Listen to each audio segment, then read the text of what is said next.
काय झालं ग? अहो माझ्या लाडक्या भावाने 3,000 रुपये टाकले ना. काय आले पैसे? बघा पटकन करा. मी लिस्ट करते लिस्ट. अरे खरंच आले ना पैसे? लिस्ट करते. यादी? हो 2 साड्या, 4 ड्रेस, 2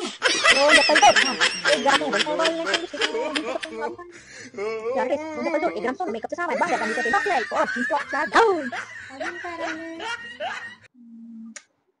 तुम्ही सांगा ना अजून काय लागेल. पाठवले फक्त 3,000 रुपये. अरे तू 3 लाखाचं सामान लिहिते ग. 3,000 आहे 3.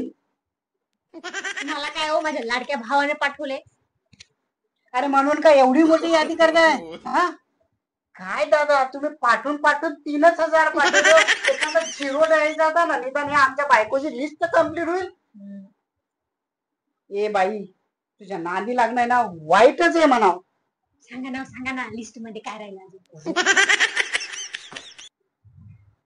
आमच्या घरात असा वैताग चालू आहे तर तुमच्या घरात काय असेल? 3,000 रुपये आले प्रत्येकाच्या खात्यात.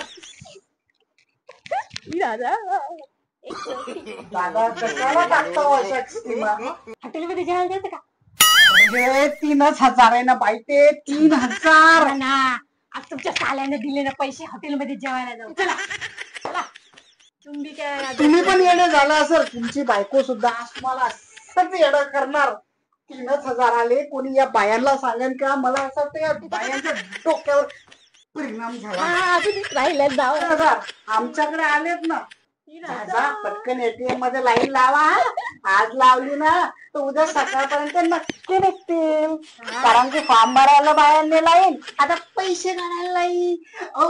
मी जातो 3,000 रुपये काढायला, 3 लाखाची डिमांड पूर्ण करायला.